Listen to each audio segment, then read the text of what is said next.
Leah was sick and tired of being sick and tired. After enduring years of very painful periods, things were now more out of hand than ever. Other doctors, until this point, even at the ER, seemed to think that her issues were things like cysts, indigestion, infections, and hypochondria. So after deciding that she had had enough, she visited her OB/GYN intent on finding answers once and for all. My periods are so bad that I've missed work several times, and I even have pelvic pain when I'm not on my period. I'm always tired, and it seems like I always hurt. Ibuprofen has done nothing to help. So the doctor did tests, lots of tests. Leah had blood tests and pee tests, pelvic exams and prodding, imaging and more imaging, and still nothing was showing up. I don't see anything wrong with you. I think you're just not handling normal period pain very well. Some women can't handle it as well as others. So why don't you just take this birth control? It should help even things out for you a bit. But this medication did not help her. Frustrated, Leah decided to meet with a different doctor. So what have you been taking? Leah told this doctor the same thing she told the last one and said how her test results showed nothing. She explained that the pills were not working and that she was as miserable as ever. The doctor said she would run some tests and see what could be found. Great news, your results are normal. There is nothing wrong with you. You know, periods are going to be a little uncomfortable. Maybe you just have a low pain tolerance. For the bad days. Some time went by, and Leah was more frustrated than ever. The medications were doing nothing, and things seemed to be getting even worse. So far, every healthcare provider Leah visited dismissed her and made her feel weak and crazy. But her pain was an almost constant reminder of why she must keep searching for answers, so she persisted.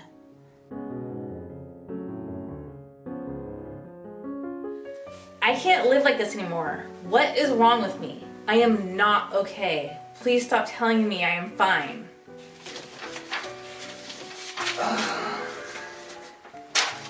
Well, I mean, I guess it could be endometriosis. Wait, what? What? Say that again. Endometriosis. But, I mean, you're on birth control, and, I mean, we really have to do surgery to confirm that, and we really try and avoid all of that. No, I'll do whatever it takes to feel better and have answers.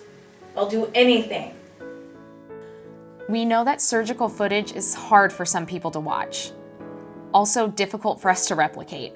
Luckily, we have taken a creative liberty that shows how endometriosis feels as opposed to how it actually looks in real life. The doctor had a busy day ahead, but agreed to take a look in Leah's tummy to see if there was anything obvious he could find. The doctor found a couple of things in the brief time he was there, but he just damaged the things he could find and left them inside. Pleased with his diagnostic work and record time, he closed Leah up.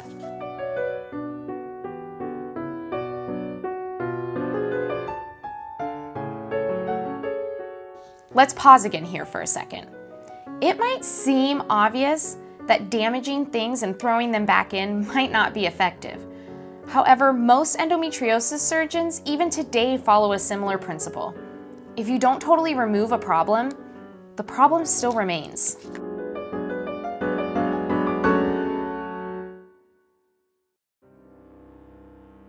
Leah had a real diagnosis, but she would soon find that the surgery did not provide any relief at all.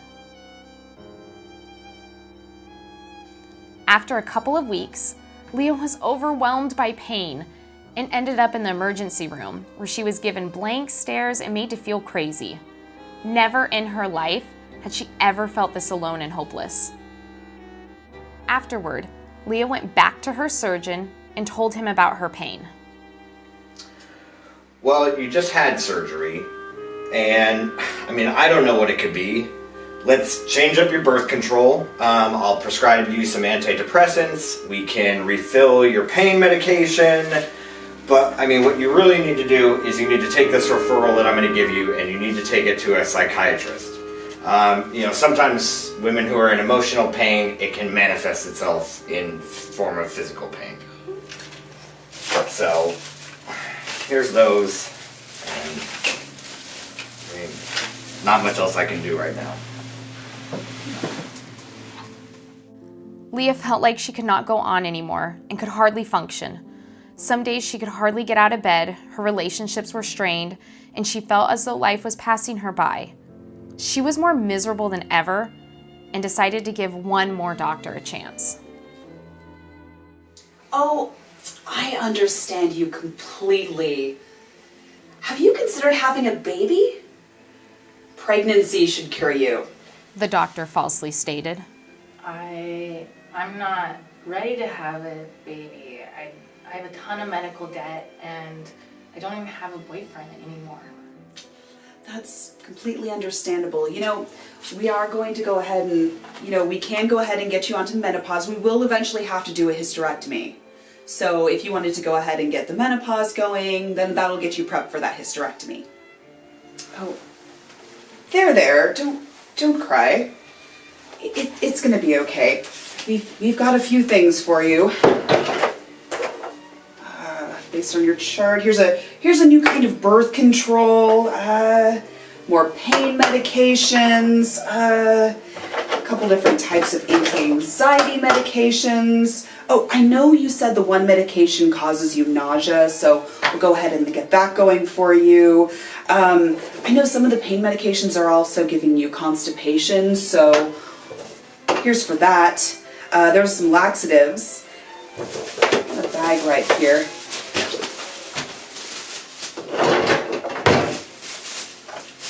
Go ahead. So go ahead and call our office. Just check back in about those, if you wouldn't mind. As if things seemed like they could not get any worse for Leah, she would encounter friends and strangers who seemed to think they knew what she was going through and what she should do. Well, when my period gets bad, I just use Cramperin. Have you tried Cramperin? But Leah's pain was not just during periods, and medications like these did not even touch the pain she felt. Endometriosis, I had that after I had a baby. I took antibiotics and it went away. Have you tried antibiotics? This friend was mixing up similar words. Endometritis is an infection of the uterus that can be helped with antibiotics, but endometriosis is not an infection at all. Endometriosis goes away after you have a baby. So what you really need to do is find a good man. But Leah had a 30 to 50% chance of not even being able to get pregnant, even if she was ready. Also, having a baby will not make the endo go away. Just get the hysterectomy. You'll feel so much better. This friend has no idea what is going on inside of Leah's body and cannot rightfully say if a hysterectomy would help at all.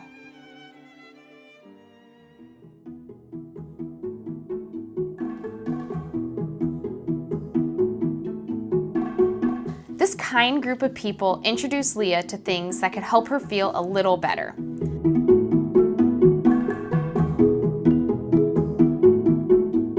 They also introduced her to top doctors who specialize in treating endometriosis.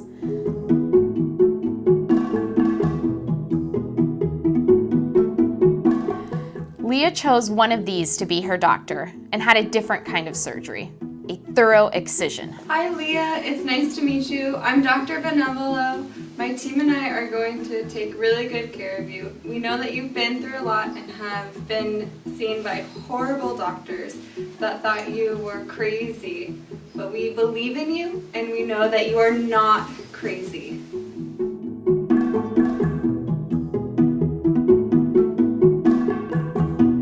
This doctor finally took the time to really listen to Leah and was dedicated to getting everything out. This doctor noticed things that the first surgeon did not notice. The issues that were clear, the issues that were tiny, the issues that seemed too big to tackle.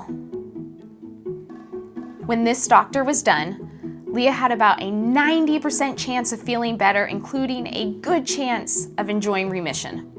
There is no guaranteed cure for Leah's condition, But with support, a healthy lifestyle, and the best possible treatment available today, Leah has a chance at getting her life back. We want to wish Leah and everyone the very best. We don't know how she'll feel in the future, but whether she feels amazing or still has some pain to conquer, she has support from those who believe her and will stand behind her to make sure that her voice is heard. American End of Endo Project invites you to join us, support all endo fighters wherever they may be in their journey, until there is officially an end of endo.